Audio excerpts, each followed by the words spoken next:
Good morning, good afternoon, maybe the time that you're watching or listening to this. This is David Theus with Northeast Florida Business Alliance, and today's episode with Katina Phillips of Florida Funding Source. This is our member spotlight.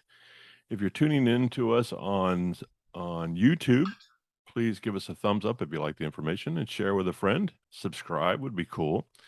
And if you're listening to us on the audio version on Spotify or wherever you listen to podcasts, we ask that you do the same. And the real cool thing is, you may share this with a colleague.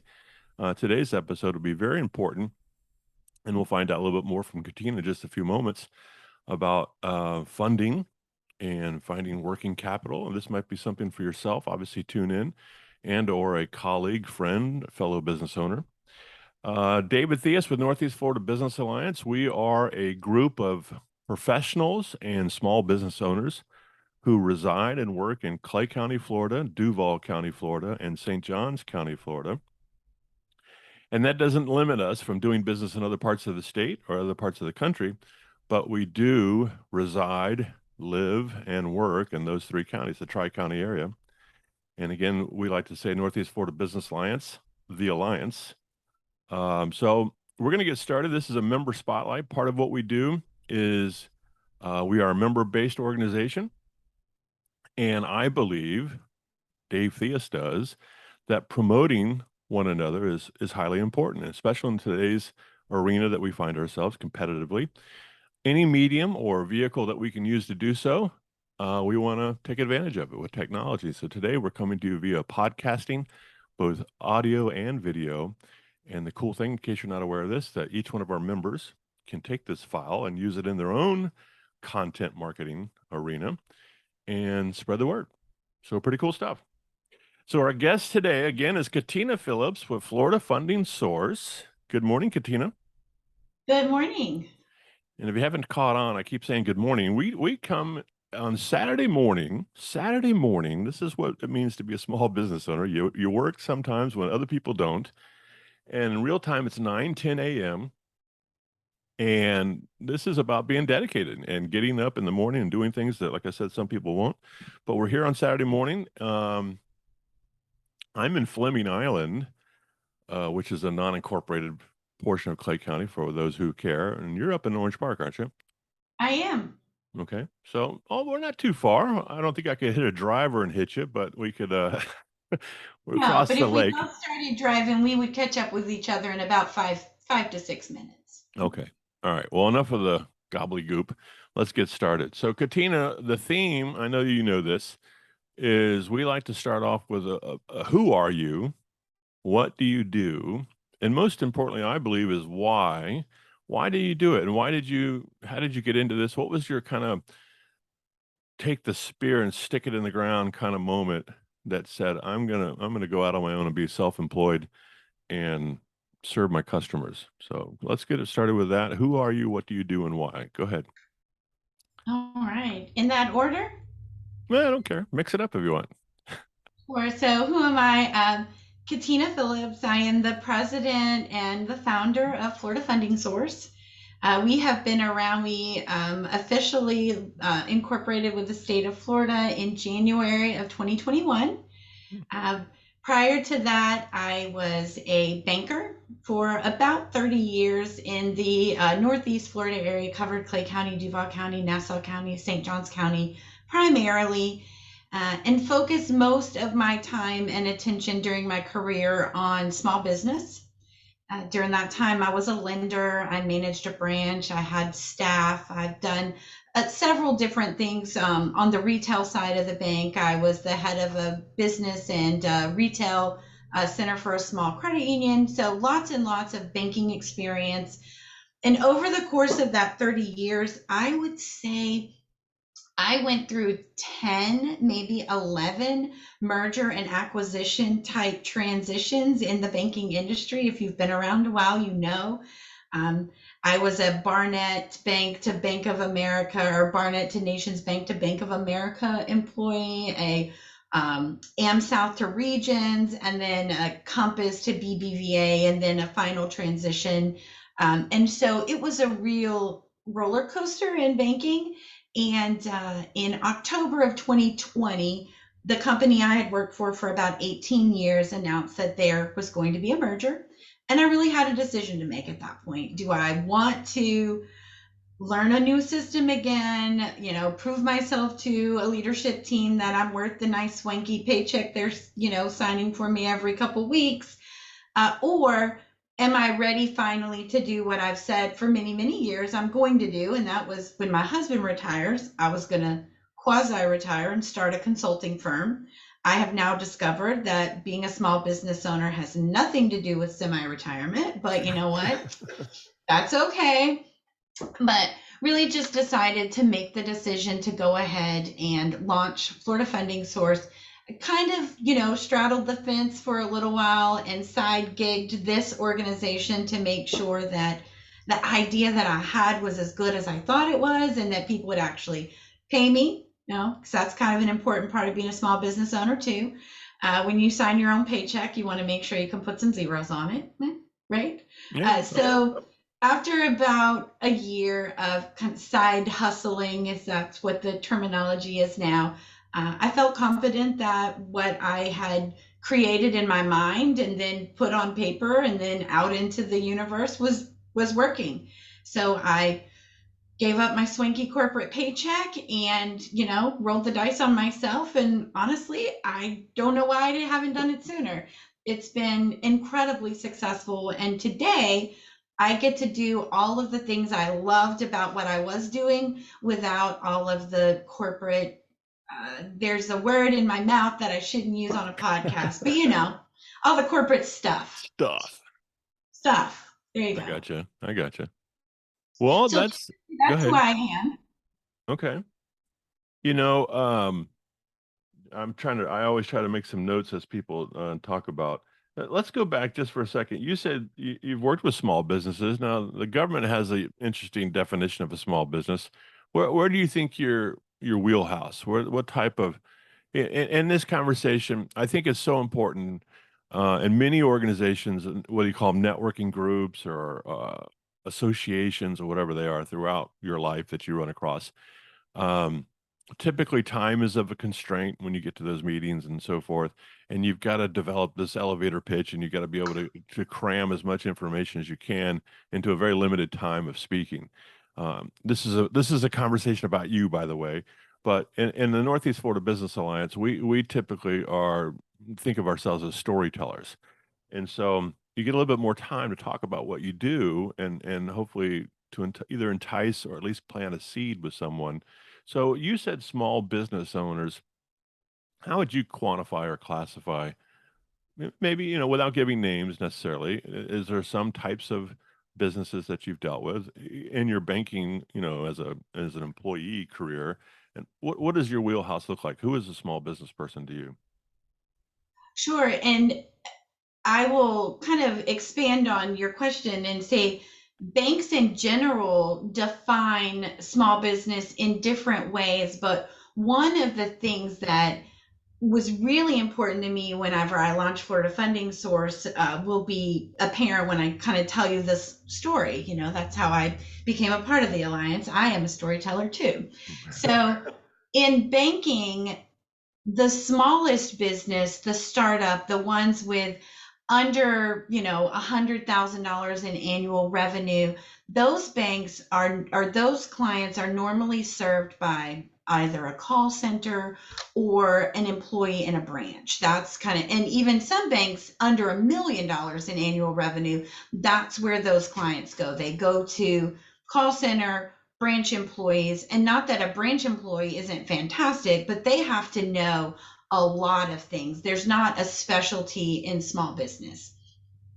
Now, whenever a business, still considered a small business, reaches between $5 or $10 million in annual revenue, a lot of times they're serviced by the bank's business banking team. So a group of bankers that have a little more experience, they are specialized in just small business. They're not spinning so many plates. They don't have to excuse me, they don't have to worry about mortgages or investments or, all of those other things. They can really focus on the small business owner. But everybody has to start somewhere. And sometimes you get a brand new business banker. Sometimes you get the luxury of somebody who's been at it a long time. And then businesses, usually over $10 million in annual revenue, end up working with the commercial banking segment. Okay. In my opinion, those commercial bankers that have 10, 15, 20 years of experience and they really know what is going to be a benefit to the client, their knowledge would be so well served for that brand new small business owner that's just getting started, the one that really could use advice. Those bigger companies, they've got a board, they've got an executive team, they've got a CEO, a COO, a CFO. The small guy, they really don't have that. They're making all of the decisions all by themselves. So when we launched Florida Funding Source, it was really my goal to make sure that those smaller businesses that could use that kind of experience and those kind of tools in their network had access to it. So that's really what we're about. So I would say our target for small business, we work with clients primarily under $10 million in annual revenue. But I would say 40% of the work I'm doing today are with startups, companies that are just getting their wings dried off. Maybe I've got a client that had an idea. I mean, literally an idea. And she said, "Do you think we could make this work?" We spent probably 40 hours together over the course of a month and a half building the concept of the business, putting together packages for her particular project. I mean, we really, bootstrapped it from scratch. Mm-hmm. Put her business plan, projections together, submitted her to a qualified lender that had an interest in her property or her project, and also were able to introduce her to an investor that's going to bring some capital to the table to get the project started. It's a big project, not that $100,000 project. But it was something that in my old life, I never would have been able to do that. When you're a lender at a bank, you're captive. You can only offer what that company offers. So today, I'm not limited to that. I used multiple resources to get this client exactly what she needed, and she's ready to launch her business now. Wow. I know those were a lot of words. Sorry. No. I call that tailored solutions. If anyone watches or listens to me over and over again, I feel like sometimes I'm a good preacher. The preacher always repeats himself from the pulpit, but how we digest information, sometimes you have to do that.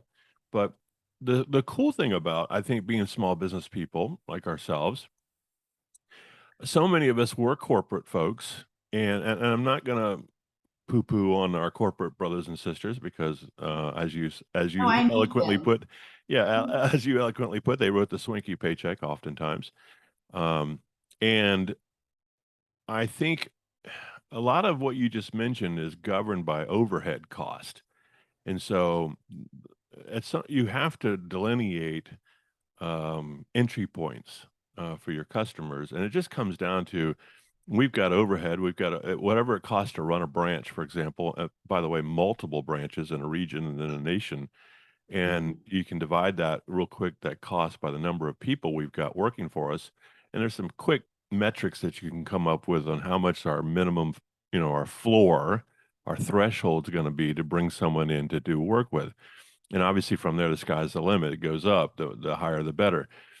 I know in my previous life in the financial services myself, from an investment standpoint, some of the large brokerage houses had minimum, 250. I can't talk to you about your retirement planning or your investment planning unless you've got a minimum of $250,000. Well, same message applies. The thing that's cool about us as small business, and not to take away from anything that we do, because of technology, we're able to access our customers equally. We typically don't have, if we have a home office that we operate from, we don't have a lot of people come into our home, but there's plenty of places throughout the universe that we can meet people. That's generally accepted and very professional. And it's a practice that goes on all the time. But typically our overhead is much less. It's us. It's a one-person shop versus having air conditioning and real estate footprints and furniture and all that good stuff that goes along with it.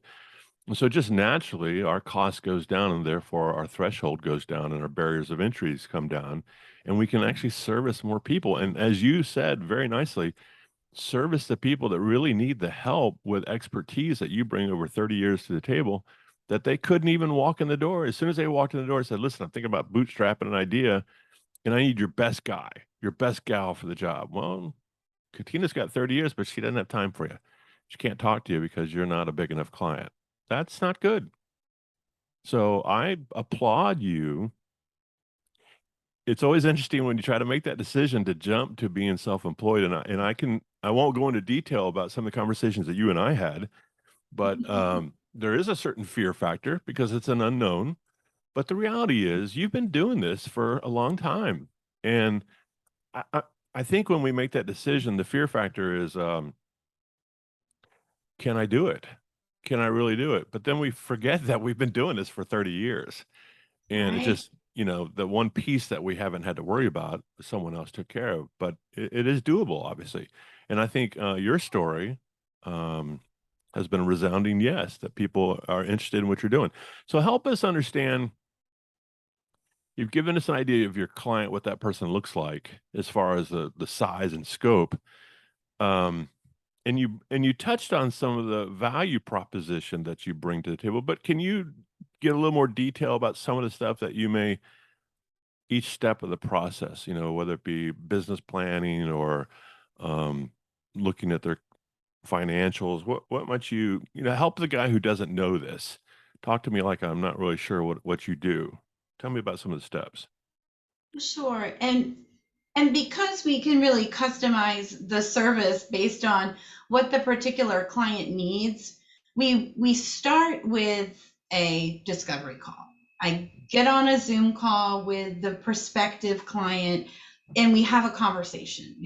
Where are you in your business process? You're just getting started. Okay, I know we need to go down this road. I'm fully established. I've been leasing my building for 10 years. I think it's time to own it. Okay, great. We're going to have this conversation. So, really, it depends on where the business is, in what stage, and also how much information the borrower already has as to where we go. But if it's a brand new business, I've got a client right now that was sent to me by one of my former bank clients that I'd banked for many years. And their son is starting a new business or considering starting a new business. And we started with a business questionnaire where he filled in some information and I got an idea of what he already knows and what I need to help him with. And we got on the phone and we hashed out a game plan. I helped him figure out how much he probably needs to borrow. He came to the table with one number and thought a term loan was the way to go. After some conversation and some education, I helped him understand that the smallest term loan possible is the way to go. Let's put a line of credit in place for that other money you might need so that you're not making a payment on a large loan right out of the gate and money is sitting on the sideline and you're paying interest on it. So Mm. there's a lot of education that happens, but really the steps, what I did, we had a conversation, we put together a business plan, we put together projections to understand what the likelihood is of his revenue streams and his expenses so he could understand it. And then had conversation with some of the lenders that I know well that I thought would be interested. Did a little bit of, pitting one lender against the other to make sure I was able to get him the best possible rate and terms. I respect the lenders I work with and I don't rake them over the coals too hard, but I know where the margins are. Mm. I know what things can be tweaked and what things are concrete and you can't negotiate that. So I helped him get the best possible deal. And then when we found the lender that was going to offer the best deal, I filled out all of his application paperwork. I made sure everything that was going to the lender represented him properly and that there was no glitches in the paperwork that was going to slow down the underwriting process. It got in front of the underwriting team, and this particular organization that I worked with was able to get him funded in 5 days from the time we put the application in. That's a pretty quick turnaround, not necessarily industry standard by any means, but it was uncollateralized. There wasn't a whole lot of due diligence work. And I happened to know the person who was working the deal, and they kind of pushed things through for this particular client. So that's one process. Are you about to ask a question? Well, go ahead. This is amazing stuff.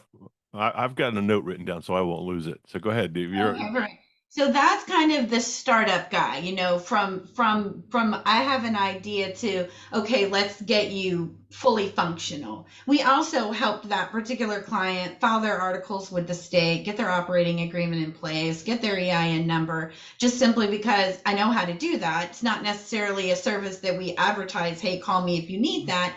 But because I was working with them, and instead of him having to take time to figure it out, our team jumped in and just took care of that for him. For the established business, when they come, same starting point, where are you? What do you need? And then I get information on, for example, a client that's been leasing their building for 15 years and is now ready to purchase. Okay, let's have that conversation. I built their business plan based on their story. The best part of my plan, I think, is I get to know the client. I write their story so that when the underwriter or the SBA officer or whoever it is reading it, not only are all the numbers where they need to be, but they are compelled to want to figure out how to say yes to this particular deal.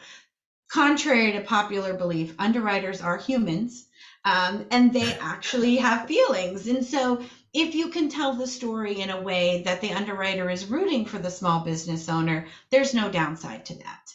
Obviously, the numbers have to work, information has to be factual, but if you can tell a compelling story, that really does help. So this particular client, we told their story. We did the math to show that the lease payment that they've been, submitting on a monthly basis was more than enough to replace the debt that would be on the new building. So we did a rent replacement request. That's still in the works, but it does look like it is going to get a final approval, and they're going to start adding an asset to their balance sheet instead of a liability in the form of a monthly lease payment. So we really do everything. As much as the client doesn't have time, knowledge, or interest in doing, for this client, we filled out all their paperwork. We did their personal financial statement. We logged in with them on a credit reporting platform, so I could see all of their debt. I could make sure it was properly recorded. We did a cash flow worksheet to make sure that what we thought was going to work when the underwriter did the math. So as much or as little as the client needs, that's what we do whenever it is around a borrowing situation. I mean, we have capacity. Advice is always free at Florida Funding Source. I like to say that. But when we are working, when someone is paying us, it is for most often finding funds. So a loan, a line of credit, buy a building, buy a piece of equipment. So I know that was a long answer, but the reason is that we do what it is that the client needs. So there's not like necessarily a product list that you say, I need that, I need that, I need that. I tell you what I think you need, and then you either say, yeah, you're right, I do need that, or, oh, you know what, no, I think I can do that myself. Okay, great. What can't you do? Let us do that for you. So first, I'm giddy inside, first of all, that when someone tells a story like that, and has the opportunity, and you did it very, don't apologize for the length of the answer. There was nothing laborious about it. It was very informed and very precise to your service proposition, your value proposition. As a business owner seeking funding, time is money. The problem with us business owners, especially small business owners, is for the most part, a lot of us are lone wolves. And so, if you walked into my office, there would be a hat tree with about 15, 20 different hats on it, from, the guy that turns the open sign on to the guy who sweeps up at the end of the day and takes the trash out, and all those things that happen during the day to grow and maintain our business. Oh, and by the way, I know I need some funding, and now I've got to take the time off to learn the funding industry and to learn. Okay, you said something that was very important. I know I need $100,000, so I'm going to go get a loan for $100,000, and this I'm excited. This harkened me back to my furniture days when this is terrible. Well, it's going to be a good analogy. Most people buy filing cabinets because they're 5 high, but they don't need the 5 high today. And so we had a filing solution that allowed you to buy the file you need today and add to it. It was a file called Meridian Files that Herman Miller came along and bought. But if you remember being in a big corporate office, you'd have a 5 high, and guess what was in the bottom drawer? Purses and junk and all kinds of stuff that people use. So we taught people a value proposition that use what you need today and have access to add on or to facilitate a future growth. And I know there's that story takes on different elements, but your analogy, or at least your testimony, if you will, as far as the let's get a loan, a term loan today, and open a line of credit that's not, it's waiting for us when we need it to access it, but it's not accumulating interest charges. It's not just sitting out there. It's not inventory and cash that we don't need today, yet the bank's still getting their money for it, or the lender's still getting their money for it. So that's a huge value proposition that the guy or gal off the street who's worried about how we're going to make sales next month and pay the rent or pay the mortgage has no comprehension of. And that expertise is monumental. And that the ins and outs, and you're kind of like the Wizard of Oz. When we get behind the curtain, all of us want a guy or a gal that knows behind the curtain what's going on, so they can play both sides of the table, so to speak. Now I want to bring up awesome. First of all, I want to bring up something. Time is money for the individual business owner, but as we spoke just a moment ago on how the overhead associated with large banking institutions, and even local community banking institutions, is real, the overhead, and therefore the limitation they have um, to the size of the firm they can operate with. There's a metrics involved to a $50,000 loan. It just doesn't put gas in the tank for the bank or for the funding. But the things that cause the funding institution cost and overhead is this process that you're in the middle of. So what if there was an entity that could handle some of that startup, some of that workup, and get that lender, get that customer, the business owner, prepared to the point that I have to just do my review of my documentation and send it to my underwriters, make heads or tails of it, and all the stuff is there. There's not 15 different phone calls and faxes and emails going back and forth, which are all measurable in the realm of cost, because you still have to pay that person. Every day that person is making another follow-up phone call or an email, they're not working on a new loan. They're not processing a new loan if that's going to generate more income for the funding institution. So it sounds like you've got a two-edged sword going on here. You're saving the small business owner a lot of time and money, but also the value that you bring on alternative solutions. That's amazing. That I walk into a situation, I have no clue what's available to me other than I know I need $100,000. I need $500,000. That's all I know. How do I get there? Could be several different paths. Flip that over to the lender. Now the lender opens the door to the institution. Hi, Mr. Theus. How can I help you? I've got my stuff, and it's in order, and there's a great story behind it. 99, probably all of it's in order. Just, here's my stuff. This is what I need. You take a look at it. Now, how much time? We don't know. We can sit around and contemplate how much time we've eliminated there because of your services. But I would imagine, I don't want to put words in your mouth. Are you finding our banking brothers and sisters, our funding brothers and sisters saying, Katina, can you bring us some more customers? Yeah, I mean, actually, I like that you asked me that question, because when I was in production, when I was a lender, the bulk of my time was spent, we called it chasing Chasing. paper, chasing paper. And so I was calling the small business owner saying, hey, I've got your personal financial statement, but I still need your debt schedule. I've got, 2 years of tax returns, but I still need that third year. Can you send me your most recent P&L and balance sheet?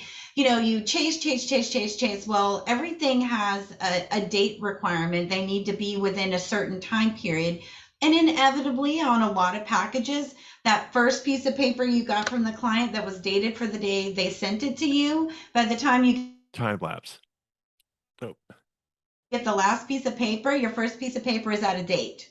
So you're starting over, you're resending it. Or, I mean, small business owners, they feel compelled to present themselves in a certain way to their banker sure. because in their mind that banker has an impact on the credit decision, when in all honesty every banker is in your corner whenever you're trying to borrow because They want the they business. get paid. Yeah. It's their job to help you get the loan. Good ones will also tell you if you're trying to borrow money and it's bad for your business, but every banker is in your corner when you're trying to borrow because that's what they're there for.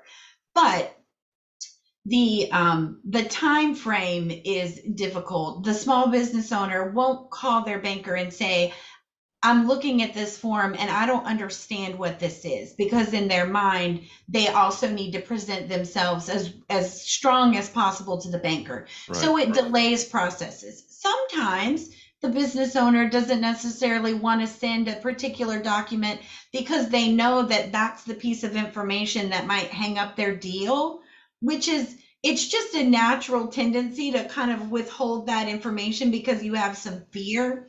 Well, bankers now, when they're sending the requested information that they need to the client that has a borrowing need, some of them are saying, and when you open this up, if you have some questions, if it looks overwhelming or whatever, we have a resource that you can reach out to and she will help you get your package together. Those bankers are madly in love with our services because now, instead of them doing the chase, instead of their client being afraid to ask the questions that they really need to ask to fill out the paperwork, they have a safe place to ask the questions. I am not a part of the lending decision. My goal is just to get that client in the best possible working order to give them the best chance of approval. So they can ask me all the questions and they don't have to say, I don't know what goes in this box, because I'm Right. going to put what goes in that box. I'm going to ask the client, tell me the answer to this question. I'm going to fill it out, or someone on my team is going to fill it out. Right. We're going to send it back to that client. They're going to review it, make sure that it's accurate. They're going to sign it. We're going to put everything in a nice, neat package with a bow on it, everything dated for the date that the banker gets it. And all the banker has to do is obviously understand the project well enough to represent it to their lender Right. and then turn it over to underwriting. Dates are right, things are in the right boxes on the right forms, everything is filled out the way that it's supposed to be. So there's nothing to kick back to the client to say, hey, this section on this form isn't correct. Can I send it back to you? You need to fix that and send it back to me, and then I'll get it back to underwriting. So yes, bankers do send me clients, and I am incredibly grateful for that. Well, I applauded all around. I don't want to oversell the obvious, but fellow bankers and lenders of institutions around, what a great service. And I'm not just trying to puff up Katina here, although that's what we're doing, but I mean, the reality is all of us, because of competitive nature of the marketplace, and I'm a free market guy. Okay. So I believe if you need something, and I can provide the service, I'll go out and source it to the best of my efficient ability, and I should get paid for doing that. There should be a ride-along charge, if you will, for my services rendered. And assuming that you agree to pay it, there's the negotiated piece of it, and there's no strong arm tactic that you must pay this or not. It's negotiated. It's free market. That's what it's about. But the banker, is there a better word? Is it banker or is it lender? What's the generic? Because you may not be going to a bank for funding, right? I mean, you could be going to Yeah, I mean, a lender, I a would say lender. a Okay. lender or a funding source. Okay. Funding source. Well, that sounds Florida familiar. funding source. Wow, how ironic. Well, whomever that funding source might be, um, they are under the same constraints from headquarters to streamline their process and become more and more efficient because the margins are getting narrower and narrower and narrower. And so the thing I'm really guarded against is the online internet aspect of this. I don't know. There's online lending, obviously, and then you're kind of thrown to the wolves of trying to figure out what you're doing because you really don't have much help. Um, I believe in relationships. I believe it's important. I told all my financial services clients in a book of about 450, not a huge book, but all of them were business owners. And I said, go to your bank, go inside to your credit union, your bank, or wherever your institution is, and press the flesh. Just don't go walk in and ride the walls to get to the teller. Go introduce yourself, meet the branch manager, say hello to the teller, let them know who you are, because you're not trying to get one over on them, but you want to build a relationship so they have a sense of what it is you do and what is your business. So back to the lender side of things, if Katina can bring a customer to the table and streamline process, not only down and dirty, so to speak, but it's clean. The business is good. She knows what they're supposed to be looking for from a lender standpoint. She's heard the story firsthand from the client. Um, she's represented it legally and truthfully and all those good things. Then this is a good opportunity for the lender to say, Katina, we would love to have some more of your business. So I don't want to push that. It just I'm overstating the obvious, at least to me. Um, it's a beautiful thing, Katina. I think anytime that we can bring value to our customers, and lo and behold, in that value proposition to our customers, whether they're the end user or there's a relationship with this in this particular situation with a lender who's I don't know, you're a second party or a third party, um, it's a package deal, and it has to get done in a more efficient, more um, better way.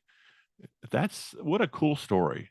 Yeah, Um, well, and I would say sometimes I am doing a lender search for a client that either they already have a relationship at an institution that doesn't have an appetite for their particular deal. It's not that it's not a good deal, but maybe that lender's portfolio is saturated with that particular type of mm, loan, or lenders make decisions to pull back on certain industries based on economic conditions or things of that risk nature. risk factors, whatever they are. Risk factors, absolutely. So there are some deals that are really great, but that business owner's bank or lending institution just doesn't have capacity to service it. So in a case like that, I might go look for a lender for them. But sometimes the small business owner already has a well-established relationship with their financial Mm, institution. And I'm just helping them get all their ducks in a row, get all of their paperwork together in a nice, neat, tidy package so that and helping them understand what the borrowing process looks like, what kind of questions are going to be asked, why. Sometimes people want to know, why do they need to know all of that stuff? I educate them. The reason, why do they want 3 years of my tax returns? Well, I'll tell you why. Because they're going to make a 20-year decision to lend you money over the next 20 years, and all they're asking is to look at the last 3 years to make sure that you had a stable enough business that might be able to support a 20-year obligation. It's not a crazy ask. And so, but people, they're like, well, why do they need to know that? I had debt that I've already paid off that they're going to calculate. mhm. Well, yeah, but there are ratios. You'll be fine. But so anyway, and to my point that I was trying to head down the road with on that was just that um, the lender is grateful to get that nice package, but I always send the deal back to the banker that sent it to me. So if they've got a client that's working with them that needs help getting their paperwork together, I'm not going to go out and look for a lender for that client. I'm Mm, going to meet with them, get what the banker needs, and send it back. And in the event that it's not going to work with that lender, have the conversation with the lender and say, hey, this is what I'm seeing in this package. I know you guys don't have an appetite for that, or your ratios are different do you want me to look for another opportunity for this client, or do you want me to send them back to you so you can do that? Okay, so you've got me on the next question, and maybe this we can discuss this and kind of bring to a close. So there's no rush. No. Compensation, and you just touched on something. Since we're coming out of this conversation about you being a friend to a lender as far as the conciseness and the efficiency of processing, and they're gonna receive this put together package, all within the realm of what they're looking for. Um, your customer is the business owner or individual, the business owner who's looking for funding. Correct. So I think I heard you just say this. If per se a lender calls you and says, "Hey, Katina, could you look at Jane Doe? She's got some stuff that's not necessarily in our wheelhouse, but she could use some help. Would you mind taking a look at her?" If the lender calls you and says, "This is our customer, can you help our customer out?" Your alliance, if you will, is with that lender, right? I mean, you're not going to take that. I mean, how do you? I Because I mean, know that I lenders are going hear to. what you're saying, and How maybe do you do that? I misspoke because the lender, it's going to be the banker that works for the financial institution that identifies, I'm working with ABC Company. They have this particular borrowing need. I have sent them my checklist that says, send me all of these things, fill out these forms. That banker is going to give that client my contact information, and the client is going to reach out to me. Okay. The banker isn't necessarily referring a package to me. They're referring a small business owner that needs help with their paperwork. I happen to know that, Bill Smith sent me this client and that they're working with ABC Bank. And so I'm having the conversation with the client. You're working with ABC Bank. Do you want me to send this information, directly to ABC Bank? Do you want me to send it to you for you to send to them? How do you want us to work? My point is, if the deal's going to work at that institution that referred me, I'm not going to, at that point, go out and shop and look for, another institution. I'm not Right. going to cannibalize my resources. Yeah, and I think you said that very well. I don't need to elaborate on that, but your the compensation. Let me tie it to something else.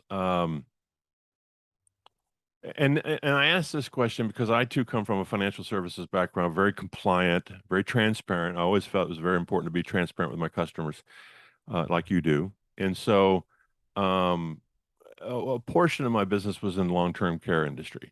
And sometimes, not all the time, but sometimes I'd have an out-of-state client that needed some research on a facility, a memory care facility, for example. He or she couldn't come to Florida and check for mom and dad. Dave, you're an expert of this, or at least you've got a lot of interaction. Can you help us out? Locate three facilities. I always do three. And so, in that situation, I was always ready to do it. There are industries within that industry who refer people and the facility pays them. And that's okay. It's legal. In fact, I had a weird ethical situation show up one time where I honed in on this one memory care place, and it was the right spot for dad to go to. And I told the lady, and lo and behold, I went back the next week or so to kind of get things started, get the gentleman to start to get moved in and picked up. And the general manager of the organization came and with a handwritten, with a check made out to me and signed for $3,000. And I was like, what is this for? And they said, well, we appreciate you bringing us the business, Theus, Mr. Theus, and we'd love to have some more of it. So here's a token of our appreciation for you referring us to business.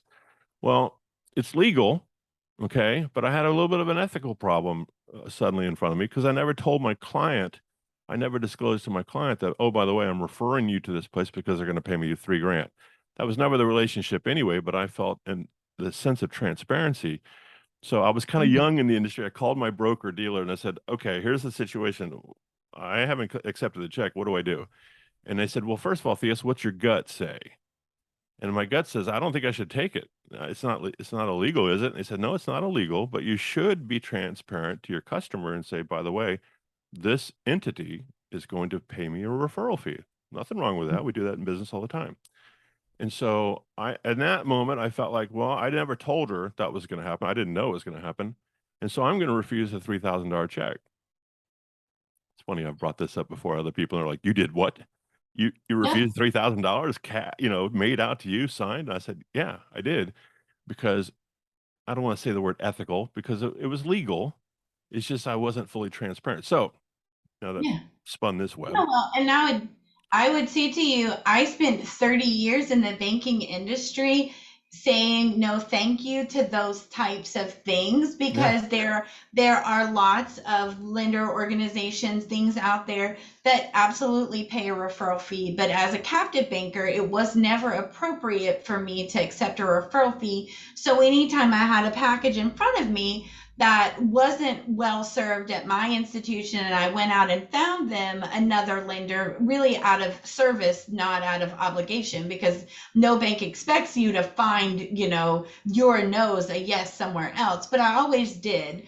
And I always said no thank you to those kind of things. Today, I get paid by the client. The way that it works for us is we have that initial conversation. If I can give you enough advice in our initial conversation for you to do it all by yourself for free, then yay, I'm happy to help. But if during the course of that initial discovery call we determine we need to work together, there's enough work to be done that you don't want to do it yourself, and I've got the capacity to do it, um, we take a 50% deposit up front, and then the final 50% is due when we deliver, the product, either a complete application that's ready to submit, we've identified the lender and we've turned that into the lender. The day we turn it in, my client pays that final 50%. But there are lenders out there that pay a referral fee. But there are so many out there that pay a referral fee that it shouldn't ever hinder someone's ability to choose the best place, just simply because there are so many. Now, more of my deals than not end up going to a local bank or credit union that doesn't pay a referral fee, right, because I'm not motivated by the referral fee. Now, mind you, there are some referral fees that might make you think twice about, sending it to somebody that pays a referral fee. right, But in most cases, I'm sending it to a local bank or credit union in the area where the small business owner is, just simply because that is where they need to develop a relationship. And as a recovering banker, reformed banker, whatever you want to call it, I know that even if I'm helping you with your loan, getting your package together, you still need a relationship with a yes, bank. Somebody that knows your name, somebody that, when, a pandemic shuts down the world and you've got to figure out how to get in line for your PPP, that you've got a phone number and not just a 1-800 number or a website. I mean, small business owners need a banker. correct, They just need me to get everything together to make their process smoother. You said earlier it's hard to quantify, like how much time it might save a small business owner. I can actually quantify that. A really simple business loan transaction where the business owner is just meeting with the banker, answering initial questions, getting that initial email together, gathering the documents, filling out the paperwork, and submitting it back to their lender. Everything worked the way it was supposed to. They did everything exactly right. That's about 5 hours for that small business owner. If they don't understand the paperwork and they've got to spend a little time looking stuff up or asking questions, if it's not right the first time, they got to do a little back and forth, they got to go track down documents. That's about a 25-hour process. And that's just on the first try. If they don't get an approval, now they've hit their credit and they're starting that process again. Now they've obviously got all this stuff together now, so the next application is going to take a little less time, right, but they've burned a lot of time. It takes me the same 5 hours that it would take the small business owner who knows exactly what they're doing. But when I do it right the first time, and there's not a next time. So, I mean, we're at minimum saving them 5 hours, but more than likely, we're saving them a lot more than that. sure. Not to mention the anxiety and the anguish of going to find, yes, you're getting it done right the first time. Yeah. All right.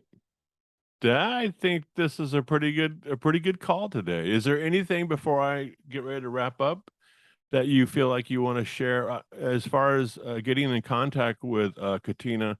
I'll be sure to put your website and email. Is it okay to put a phone number out in the show notes? Do you have a phone number you want to put out, or just a Oh, email? absolutely. We have an office line. In fact, if you dial the office line, if you leave a message or if you don't, you'll get an automated response so that you can get onto our calendar for a 10 to 15 minute, chit chat. Well, That seems to work the best. So nobody is playing phone tag. We set up a time that works for everybody and we jump on a call. I answer your questions. We make some introductions and determine whether or not it's worth makes your sense. time or my effort to move forward. So it's nice and easy. Okay, so we'll have that in the show notes as well. Is there a geographic, you mentioned obviously the local banks and local credit unions because you want people to have a relationship, but do you feel like you've got um, the alliances, Clay, Duval, St. Johns County? That's that. But does Katina have a sense of geography that you try to stay in? I mean, if someone called you from Alaska, or, Well, for this purpose, for Florida Funding Source, that makes we sense. service the state of Florida, but we also have Funding Source Consulting, which is nationwide. And the reason for that is because we do a lot of work with SBA loans. The SBA paperwork is the same no matter what state you're in. Mhm. And we had received some calls and some referrals from people from other states. We had some North Carolina, some California, and some Arizona, and I think one Colorado in there. And whenever I'm talking to them, they said, every one of them, but your Florida funding source, can you still help me? And I said, I absolutely can, and I can solve that problem. So we launched Funding Source Consulting, Wow, so I don't have to answer that question anymore. When I'm dealing with someone out of state, we deal with them under the Funding Source Consulting umbrella. Nice and easy. I like it. Okay. Well, I think this is a home run. Any Well, other last? What's that? I'm sorry. I said I appreciate it, and I appreciate you, and I know that we are coming to the end, but I don't want to end the call without taking a minute to really thank you personally for the work that you do with the Alliance. I have always been a networker. Relationships have always been really the foundation for everything that I've done. But as part of the alliance, I found friends. That's always awesome. But really connections with other small business owners that are looking to do exactly what I'm looking to do, provide a quality service, provide it at a fair price, but really depend on one another and create a network that's more than just I know someone that does that. I mean, I've had a member of the alliance that catered my 25th wedding anniversary. We've got somebody that handles promotional products. When we launched Florida Funding Source, and I was a member whenever I was still a banker, so this group helped me transition from the someone else is signing my paycheck to oh my goodness, I'm signing my paycheck. What have I done to myself? So I had my promotional products came from there. My logo came from someone who is affiliated. Every My AC went wacko, not that long ago, and I was able to reach into this network of plentiful resources, and so I mean, I know you said this about me, and I appreciate that because it's always about me. But at the end of this call, I did want to just thank you because what you do, especially for what we invest to be a part of this alliance, is really lopsided. We get a significant amount of benefit. This, for example, I mean, to hire a videographer to do this and to interview me and use it as a part of my networking and marketing resources, it would be a lot more than just getting up a little early and making sure my hair was brushed. So I'm grateful. Thank you. Thank you for that. And it's challenging. I don't know if it's humility and I don't want to. I guess if I talk No, I about watched you getting all blushy. It was kind of well, cute. it's if you start talking about how humble you are, then you're probably you're not so humble. But um, I, thank you. I I'll leave it at that. Thank you for the kind words. So this is what gets me excited about helping other people be successful. And there's some things I've learned along the way after 35 years of being self-employed that incorporate all the metrics and all the sales training and all this stuff that comes out of the textbook, and then really being on the ground and getting to know people. And I think my gift that God gives me is the ability to read a room pretty quickly, and then to invest in one another. And if I'll say this in closing, I say it all the time, but I like to express this kind of philosophy I have about this, and that is when two people get together and really listen. I think there's a skill set in listening to one another. It's a challenge too. You have to turn off stuff and you have to be really diligent about it. But when you and I listen to one another, if you're the one talking, something happens. There's an emotional transfer I talk about all the time. It's called empathy. And I'm not sure how it happens, but it does. And that's when I can see it in your face and you can see it in mine that Dave gets this. He understands my pain. He understands my joy. Well, I am celebrating, and maybe he can, have an association with that. And so once empathy transfers over the next series of time, the next transfer is trust. And I've said this all along. It's not until we trust one another that we will be ready to give my name to you or offer a friend or colleague's name as a referral. Because ultimately, I have to trust you to learn to trust you that you're going to take care of that person on my behalf. That's a big step, it's a big leap. And so, what we do at Northeast Florida Business Alliance is create these venues and vignettes for business owners who are so busy doing the thing that they're trying to do to carve out time and just pop into their schedule. And they can come and break bread, have a glass of wine, a soda, or whatever, and get to know one another. Because ultimately, if we don't have community moving forward, we're truly lone wolves. And that is by our nature, small business people. That's who we are. That's our DNA. Even if you're a convert from an employee coming over to be a small business person, self-employed, it's in your DNA somewhere. But in times that we live in, competitively, and as we move forward, we need community, and we need to have people that we can lean on. Like you mentioned, the partners, if you will, in the alliance that you've reached out to. And so it's a little bit slightly different philosophy. It's not well represented in other organizations that I've been exposed to, and I don't have anything to say bad about those folks. It's just this is how I do things. So Mhm. I appreciate you, and I thank you for those kind words, and that you get it.